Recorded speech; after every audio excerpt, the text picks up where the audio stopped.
Hey, everybody, I hope you are doing well. So, I'd like you to listen to Jonathan David speak. He's located in Queens. I said it was going to happen. Oh, I said it was going to happen. Not hard to figure out. But what do I know? And people think I'm being divisive. I just try to provide information. I do commentary, and it's on a variety of topics. But there are also issues that are business oriented, things that are going on in different communities that's going to affect Americans that need to be addressed. I said this would happen. This is going to be part A. Stick around for part B, the commentary.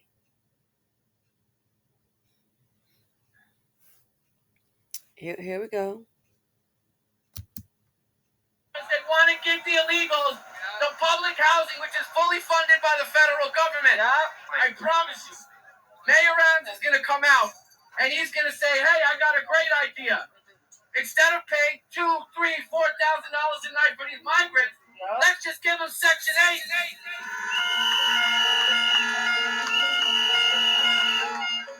8. Talk to me about a very important subject, public housing. What's happening? So there's a difference between So now he's going to talk to a reporter, and the people came out to support him. Section 8 and Section And he's going to go over some things about Section 8. 9.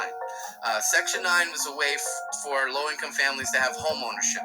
So it's funded by the federal government, and you get an apartment. That's why in the projects there are generations of families that live there, because you're able to pass down your apartment generation to generation. Now, the public housing, we're sending $223 million a day to Ukraine, but yet the public housing that's supposed to be funded by the federal government is in complete disarray, and it's just falling apart. Now, the city, NYCHA, who is the organization that holds the leases, they don't have the ability to fix everything. So what they're trying to do is creative ways to have private entities enter into the public housing system, and they're coming in with Section 8 waivers. Now, Section 8, you can only sign that for 1 to 20 years. It is a way for them to, in my opinion, give the illegals the federal government assistance, because they're coming in with these Section 8 waivers and having people sign over their rights to their apartment. The public housing is about ownership rights. It's about the low-income people that have the rights to their apartment. Now, when they don't even understand the difference between Section 8 and Section 9, because I didn't until I went to the NYCHA office. But let's be real here: it's $2, $3, $4,000 a night they have to pay for these migrants in these hotels. Not only for the housing, but the food, the security, the clothes. It's going to be Mayor Adams' great idea to put them on Section 8. And then once they do that, the federal government will step in and be able to fund the housing for these people. But it's not guaranteed forever. And once you do that, you lose all your rights. I have a question. Somebody had brought up to me that there's a lot of trickery happening in that arena. Listen to this part where she's about to say about the trickery, okay? Listen to this part. People will come in and say, do you want a new shiny stove or a refrigerator?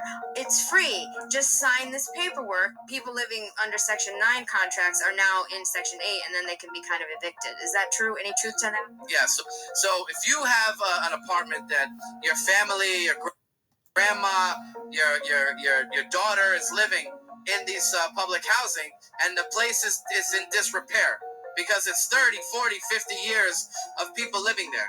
They need repairs. They have lead paint. They have asbestos. So they come and they say, hey, we'll give you a brand new kitchen.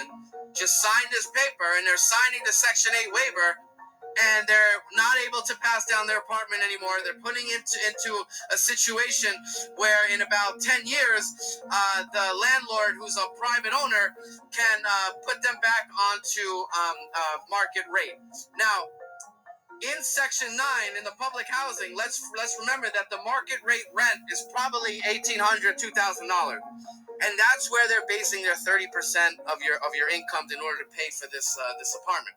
But when you go into Section 9, the market rate for these apartments now are $3,000, $4,000, $5,000. So the amount of money that you're going to end up having to pay, that 30%, is going to be exponentially larger. Oh. right? So it's all a way to kind of entice people for a renovation that's not even that good, because they're just recycling appliances and cabinets. They're full of roaches and everything, and the people sign this not knowing that they're giving up all their rights to their ownership of their public house. Okay, you saw part A.